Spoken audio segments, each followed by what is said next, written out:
On va voir ici comment personnaliser notre arrière-plan des diapositives. Donc, je suis venue mettre un petit texte. Et puis après, pour personnaliser notre arrière-plan, on doit cliquer sur le bouton droit de notre diapo et cliquer sur mise en forme de l'arrière-plan. Donc là, on va avoir un menu à droite et vous avez ici plusieurs modes de remplissage. Donc, soit un remplissage uni, donc je peux venir mettre une couleur, donc typique comme ça, donc du jaune, n'importe quelle couleur. Et sinon, on peut choisir aussi le remplissage dégradé. Donc pour le dégradé, on peut venir jouer avec les points de dégradé ici. Déjà, on peut choisir un dégradé qui est prédéfini, par exemple, ou bien on peut faire nous-mêmes un propre dégradé à nous-mêmes.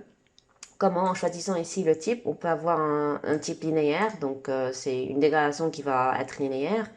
Et puis après, une dégradation qui peut être radiale, ça veut dire que la dégradation se fait d'une manière circulaire. Et puis après, on peut avoir rectangulaire, et puis tracé, et puis donc tracé, c'est vraiment aléatoire, et ombré depuis le titre. Donc voilà, voilà les exemples. Et puis on peut choisir, nous, ce qu'on a envie de faire. Imaginons que je choisis le type linéaire. Je peux changer l'angle, et là, je peux ajouter des points de dégradé en cliquant sur la règle, et je peux venir bouger mes dégradés comme ça. Et pour chaque dégradé, je spécifie la couleur voulue. Donc, disons, c'est le jaune ici, là, c'est le rouge, et puis là, c'est le noir, etc. Et je peux venir bouger comme ça. Vous voyez, vous allez voir d'ailleurs la couleur qui va bouger sur la règle de votre diapo. Évidemment, ces deux boutons-là sont aussi utilisés pour ajouter et supprimer un point dégradé. Et puis après, on peut changer la position ici. Au lieu de le faire directement sur la règle, on peut changer ici. La transparence, pareil, on peut jouer avec la transparence comme ça. Voilà. Et la luminosité, c'est pareil. Donc ces choses-là, vous les connaissez déjà, vous n'avez qu'à jouer avec. Et pour appliquer donc un un background ou bien un arrière-plan pour vos diapos.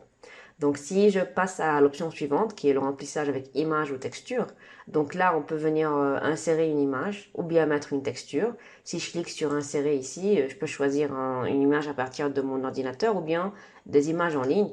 Donc là on peut choisir plusieurs thèmes. Donc imaginons que je peux choisir disons chien. Et là, on peut choisir, par exemple, cette figure-là. Je clique sur insérer. Et puis, je vais avoir la figure qui va s'insérer directement sur l'arrière-plan.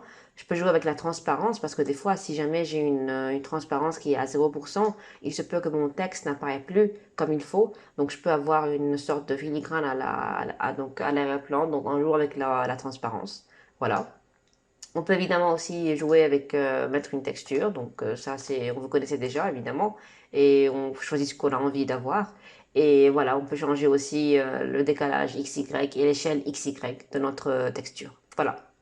Et puis donc voilà, si on a envie d'appliquer notre arrière-plan à plusieurs diapos, donc attendez, je vais aller mettre une image qui est jolie, comme ça, voilà, si je choisis oiseau, et si on choisit cet arrière-plan, voilà, une très belle image qui va s'insérer. Voilà, je vais diminuer la transparence comme ça. Je peux venir donc décaler mon texte, le mettre ici, et puis après, je peux venir mettre ça à la ligne comme ça. Voilà. Et puis voilà, si jamais je viens introduire une nouvelle diapo et que j'ai besoin que cette nouvelle diapo ait le même arrière-plan que la diapo précédente et que toute ma présentation soit avec le même arrière-plan, ce qu'on peut faire tout simplement, c'est cliquer sur appliquer partout ici. Donc je vais avoir ici l'arrière-plan qui est appliqué de la diapo qui est sélectionnée, partout. Alors que si je fais un CTRL Z, je viens sélectionner la diapositive 1 et je viens appliquer partout. Alors là, c'est l'arrière-plan de la diapositive qui est sélectionnée. Dans ce cas-là, c'est la diapo 1 qui va être appliquée partout. D'accord? Donc si je viens maintenant donc insérer une nouvelle diapo, voilà l'arrière-plan qui est sélectionné par défaut et puis qui a été mis par défaut parce que je suis venu appliquer partout l'arrière-plan de mon slide qui était sélectionné. Donc voilà pour comment ajuster l'arrière-plan de nos diapos. Vous pouvez vraiment faire trop de choses, ça donne vraiment très joli et très agréable. Donc voilà. Sinon, il y a encore le motif de remplissage. Et là, c'est pareil, on peut juste mettre une texture ou un motif triangle, trait. Donc, ce sont des choses que vous connaissez déjà.